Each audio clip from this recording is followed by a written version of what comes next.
ಎಲ್ರಿಗೂ ನಮಸ್ಕಾರ.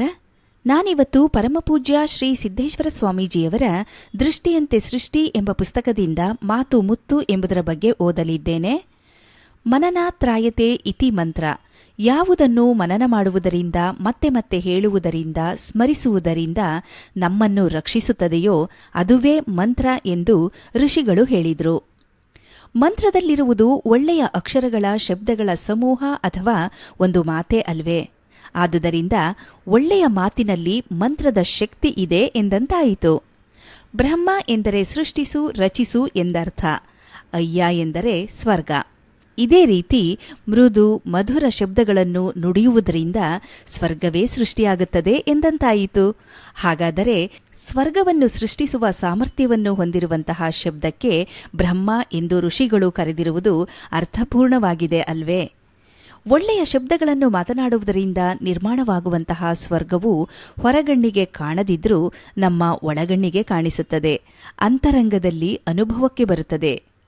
ಕರಿಯ ನಿತ್ತಡೆವಲ್ಲೆ ಸಿರಿಯ ನಿತ್ತಡೆವಲ್ಲೆ ಹಿರಿದಪ್ಪ, ರಾಜ್ಯವನ್ನಿತ್ತಡೆವಲ್ಲೆ ನಿಮ್ಮ ಶರಣರ ಸೊಳ್ಳುಡಿಯ ಒಂದರೆಗಳಿಗೆ ಇತ್ತೆಡೆ, ನಿಮ್ಮ ನಿತ್ಯ ಕಾಣ ರಾಮನಾಥ ಎಂದು ದೇವರ ದಾಸಿಮಯ್ಯರು ಮಹಾತ್ಮರ ಮಾತಿನ ಮಹಿಮೆಯನ್ನು ಅರಿತಿದ್ರು. ಮಹಾತ್ಮರ ನುಡಿಗಳಲ್ಲಿ ಪರಮಾತ್ಮನನ್ನೇ ತೋರಿಸುವಂತಹ ಶಕ್ತಿ ಸಾಮರ್ಥ್ಯವಿದೆ ಅಂದಮೇಲೆ ಪವಾಡವೆಂದರೆ ಇದೇ ಅಲ್ವೇ? ಅಣುವು ತೀರಾ ಸಣ್ಣದು, ಆದರೆ ಅಣುವಿನಲ್ಲಿ ಅಡಗಿರುವಂತಹ ಶಕ್ತಿ ಸಣ್ಣದಲ್ಲ ಎಂಬುದು ವಿಜ್ಞಾನಿಗಳಿಗೆ ಮಾತ್ರ ಗೊತ್ತಿರುವಂಥದ್ದು. ಅದೇ ರೀತಿ ಒಂದು ಮಾತಿನಲ್ಲಿ ಅಡಗಿರುವಂತಹ ಶಕ್ತಿ ಸಣ್ಣದಲ್ಲ ಎಂದು ಆತ್ಮಜ್ಞಾನಿಗಳೇ ಬಲ್ಲರು. ಅದಕ್ಕೆಂದೇ ನಮ್ಮ ಹಿರಿಯರು ಹೇಳಿದ್ದರು, ಮಾತು ಆಡಿದರೆ ಹೋಯಿತು, ಮುತ್ತು ಒಡೆದರೆ ಹೋಯಿತು ಅಂತ. ಆಡಿದ ಮಾತು ಒಡೆದ ಮುತ್ತು ಮತ್ತೆ ತಿರುಗಿ ಬರುವುದಿಲ್ಲ. ಆದ್ದರಿಂದ ನಾವು ಮಾತಿನ ಮುತ್ತು ಒಡೆಯದಂತೆ ಕೆಡದಂತೆ ಜಾಗೃತರಾಗಿರಬೇಕು. ಇದರ ಅರ್ಥ ವ್ಯಾಕರಣಬದ್ಧವಾಗಿ ಮಾತನಾಡಬೇಕು ಎಂದಲ್ಲ, ಹೃದಯ ತುಂಬಿ ಮಾತನಾಡಬೇಕಷ್ಟೆ. ವ್ಯಾಕರಣ ಸಹಿತವಾಗಿ ಬೈದರೆ ನೋವಾಗುವುದಿಲ್ವೇ?